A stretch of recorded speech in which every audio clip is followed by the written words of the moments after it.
बिस्मिल्लाहिर्रहमानिर्रहीम। सज्जाद अहमद की तरफ से सबको सलाम पहुँचे। इन वीडियोस में हम देखेंगे C++ in Urdu for education purpose. Video start करने से पहले मेरी आपसे गुजारिश है कि अगर आपने चैनल को सब्सक्राइब नहीं किया तो सब्सक्राइब कर लें। वीडियो के मुतल्लिक अपने दोस्तों को बताएं। अगर वीडियो अच्छी लगे तो ही लाइक करें और दोस्तों के साथ शेयर करें। चलें स्टार्ट करते हैं। फिर अब कह रहा है वेरिएबल को डिक्लेयर कैसे करते हैं।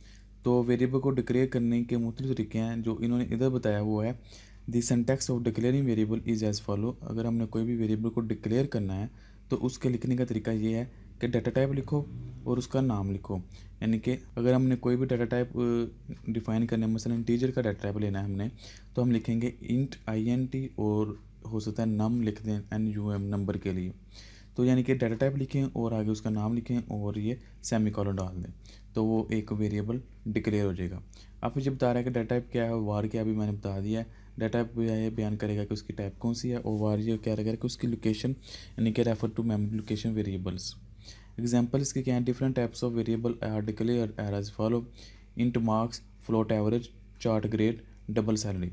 इंट ये शो कर रहा है कि ये इंटीजर डाटा टाइप का है। फ्लोट ये शो कर रहा है कि ये फ्लोट यानी कि पॉइंटी डाटा टाइप है।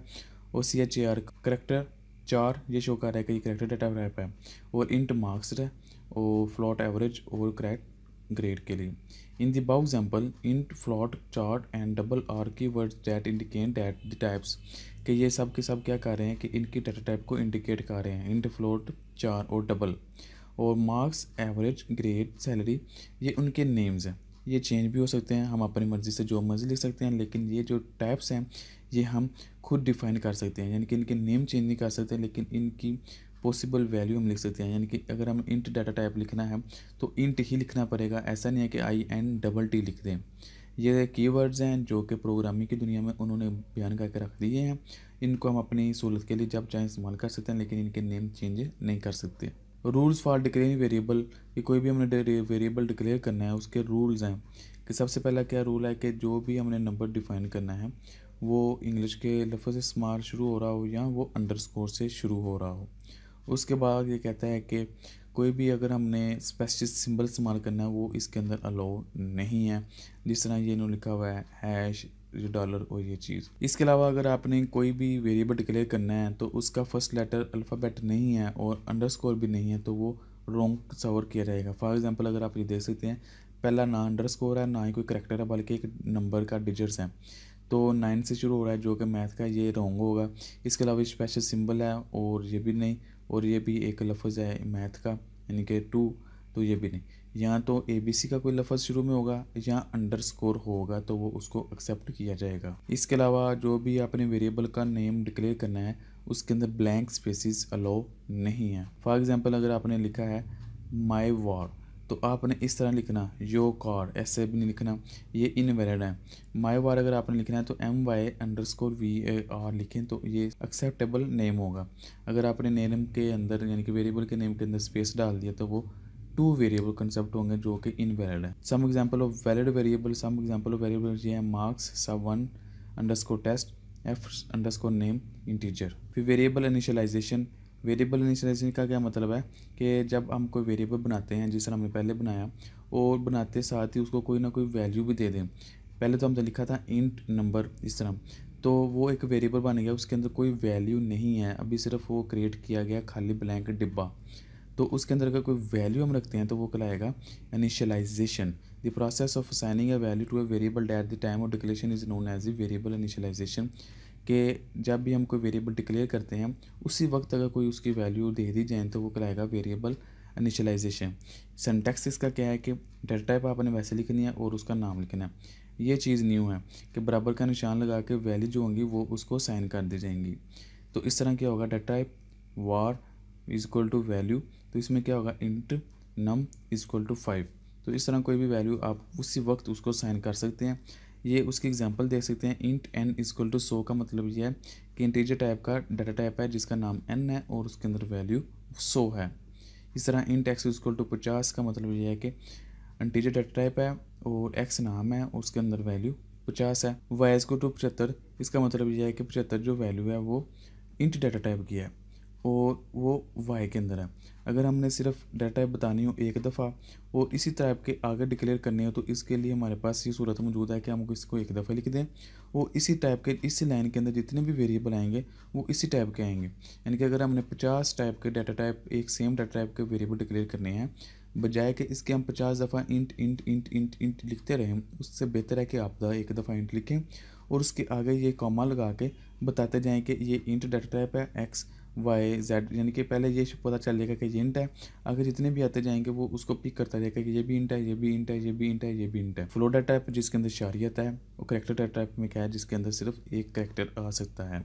तो ये उसकी एग्जाम्पल है कि अगर हमने कोई भी वेरिएबल डिक्लेयर किया है, डिक्लेयर करते ही उसके अंदर कोई ना कोई वैल्यू रख दी है तो वो उसका वेरिएबल इनिशियलाइजेशन होगा। कांस्टेंट क्या चीज़ है? कांस्टेंट वो चीज़ है जिनकी वैल्यू चेंज नहीं होती, सेम रहती है।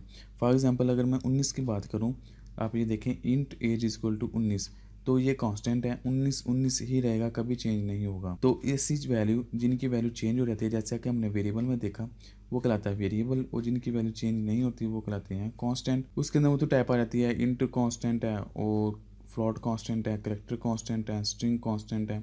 ये सब के सब वही हैं कि आप ये देखते हैं फ्लोटिंग जिसके अंदर शारिया आ गया, फिर करेक्टर यानी कि जो सिर्फ करेक्टर्स पे मुस्लिम लाइक के करेक्टर पे, और इसके अलावा स्ट्रिंग में क्या है कि एक स्ट्रिंग आ जाती है, स्ट्रिंग की मतलब एक लाइन इंग्लिश की। सिंबॉलिक कांस्टेंट में क्या है कि symbolic constant is a name given to the value can not be change, कि ऐसी वैल्यू जिनके लिए कोई सिंबल रख दिया जाए और उसके पीछे कोई मखसूस वैल्यू है। फॉर एग्जांपल अगर मैं पाई की बात करूं तो पाई की वैल्यू ये है 3.1415, तो जिधर भी पी आई ये वाला आएगा ये एक सिंबॉलिक कांस्टेंट है, तो इससे ये क्या करेगा, ये वाली वैल्यू पिक कर लेगा। और symbolic constant can be declare in two ways, कि सिंबॉलिक कांस्टेंट को हम दो तरीक़ों से डिफाइन कर सकते हैं। कॉन्स्ट क्वालिफायर डिफाइन डायरेक्टिव, तो कॉन्स्ट क्वालिफायर में क्या है, CONST qualifier. CONST qualifier is use to define constant, कि अगर हमें कोई भी कांस्टेंट को डिफाइन करना है तो उसके से पहले हम ये लिख देते हैं CONST, इससे पता चलता है कि ये कांस्टेंट है।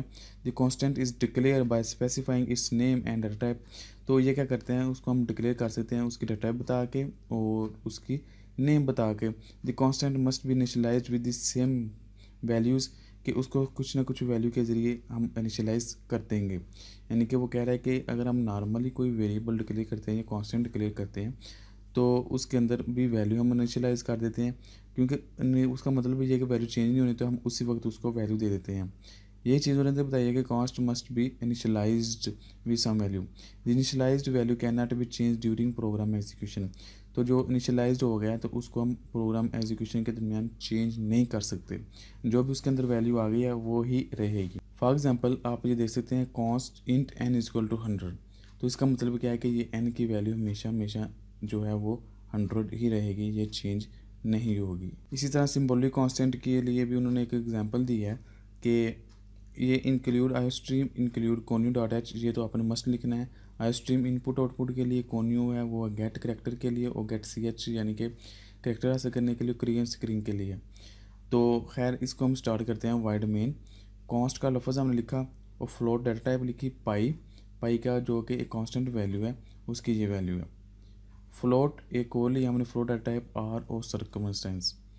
क्लियर स्क्रीन यानी कि पहले हमने उनकी डाटा टाइप डिफाइन कर ली, इधर से प्रोग्रामिंग शुरू हुई तो स्क्रीन के लिए कर दी गई।